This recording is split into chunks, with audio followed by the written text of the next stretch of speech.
ఎయిర్పోర్ట్లో high alert విధించారు. Delhi, Kabul air India విమానాన్ని హైజాక్ చేయించొద్దని నిఘా వర్గాల హెచ్చరికల నేపథ్యంలో గట్టి బందోబస్తును ఏర్పాటు చేశారు. ఎయిర్ ఇండియా విమానాలను క్షుణ్ణంగా తనిఖీలు చేస్తున్నారు. దీనిపై మరింత సమాచారాన్ని మా ప్రతినిధి అమిత్ ఫోన్ లైన్లో అందిస్తారు. అమిత్, చెప్పండి, ఢిల్లీ ఎయిర్పోర్ట్ దగ్గర తాజా పరిస్థితి ఏంటి?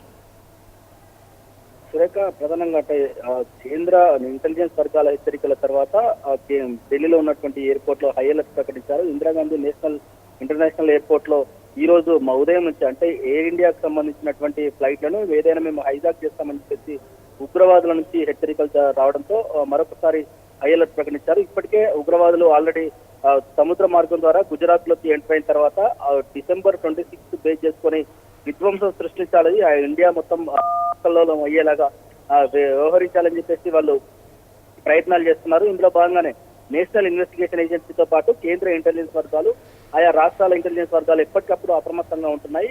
ఉగ్రవాదుల నుంచి జనవరి 26న హైదరాబాద్ ఇండియాకి అమెరికా అధ్యక్షుడు బరాక్ ఒబామా వస్తున్నాడు. అయితే ఈ January 26 రిపబ్లిక్ డేకి సంబంధించి ఎలాంటి అవాంఛనీయ సంఘటనలు జరగకుండా ముందస్తు చర్యలు చేపడుతున్నప్పటికీ ఒక్కొక్కటిగా బయటపడుతున్నట్టు మనకు తెలుస్తుంది. అంటే ఈ రోజు కొత్తగా అంటే ఢిల్లీలో ఉన్నటువంటి ఎయిర్పోర్ట్ లో ఇందిరాగాంధీ ఇంటర్నేషనల్ ఎయిర్పోర్ట్ లో హై అలర్ట్ ప్రకటించిన తర్వాత ఎవరైతే దానికి ప్యాసింజర్ ఉన్నారో అందులో ప్రయాణించే ప్యాసింజర్ ప్రతి ఒక్కరిని క్షుణ్ణంగా తనిఖీలు చేయడము, దాంతోపాటు అక్కడ ఉన్నటువంటి వ్యక్తులు ఎవరైతే ఉన్నారో అక్కడ ఉన్నటువంటి అంటే వీళ్ళు సెక్యూరిటీ సిబ్బంది కావచ్చు, లేదంటే అక్కడ ఉన్నటువంటి షాపింగ్ మాల్స్ కావచ్చు, ఏ రకంగానైనా వీళ్ళు డ్రైవర్స్, క్యాబ్ డ్రైవర్స్ కావచ్చు, అందరినీ చెక్ చేసిన తర్వాతనే క్షుణ్ణంగా తనిఖీలు చేసిన తర్వాతనే లోనికి అనుమతిస్తున్నారు. ఎవరైతే ఈ ఎయిర్ ఇండియాకి సంబంధించినటువంటి ఫ్లైట్లు హైజాక్ చేస్తామని చెప్పి హెచ్చరికలు జారీ చేస్తారో దానికి సంబంధించినటువంటి మేనేజ్మెంట్ కూడా హై అలర్ట్ ప్రకటించింది. మొత్తం క్షుణ్ణంగా దాన్ని తనిఖీలు చేసిన తర్వాతనే వాళ్ళు ఫ్లైట్ ల్యాండింగ్ లేదంటే టేక్ ఆఫ్ అన్నింటికి సంబంధించినటువంటి చర్యలు కూడా తీసుకున్నట్టు కనిపిస్తుంది. సో ఏదేమైనా ఉగ్రవాదులు ఖచ్చితంగా ఇండియాను టార్గెట్ చేశారు అనడానికి మరోసారి ఇవాళ రుజువుని చెప్పేసి చెప్పుకోవచ్చు. సురేఖ, అమిత్, అసలు ఎయిర్ ఇండియా విమానాన్ని హైజాక్ చేస్తారనే అనుమానంపై నిఘా వర్గాల హెచ్చరికలేంటి?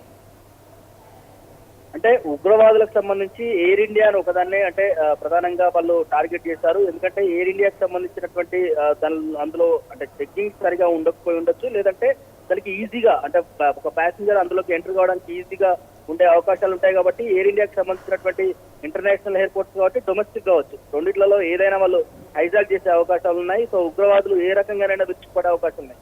అందులో భాగంగా ఇప్పటికే గతంలో కూడా గత అనుభవాలను తీసుకుంటే విదేశాల్లో అంటే వేరే దేశాల్లో కూడా ఇట్లాంటి సంఘటనలు జరిగాయి. వాళ్ళు అప్రమత్తం చేసిన తర్వాత ఆల్రెడీ పాకిస్తాన్ కు ఇండియాకు చాలా అంటే కోల్డ్ వార్ నడుస్తుందని చెప్పేసి చెప్పుకోవచ్చు. ఎందుకంటే ఇప్పటికే గుజరాత్ సముద్ర తీరం ద్వారా వీళ్ళు మన గుజరాత్ లోకి ఎంటర్ అయ్యే ప్రయత్నం చేసినటువంటి ఉగ్రవాదులు దాని తర్వాత మళ్ళీ అంటే పాకిస్తాన్ కూడా దీన్ని ఖండించడము, దాని తర్వాత ఇండియాలో ఉన్నటువంటి మీడియా మీద కూడా వాళ్ళు అక్కడ ఉన్నటువంటి మీడియా దుమ్మెత్తుకోవడము ప్రధానంగా వీటన్నిటి చర్చనీయాంశమైంది. అంటే ప్రధానంగా ఉగ్రవాదులు పాకిస్తాన్ కి సంబంధించిన వాళ్ళ లేదంటే బంగ్లాదేశ్ కి సంబంధించిన వాళ్ళ మొత్తం 3 నుంచి 4 ఆర్గనైజేషన్స్ ఉన్నాయి. ఒకటి ఐఎస్ఐ ఆర్గనైజేషన్ ఒకటి అయితే ISIS ఒకటి, ఇంకోటి ఇండియన్ ముజాహిదీన్ మొత్తం IM.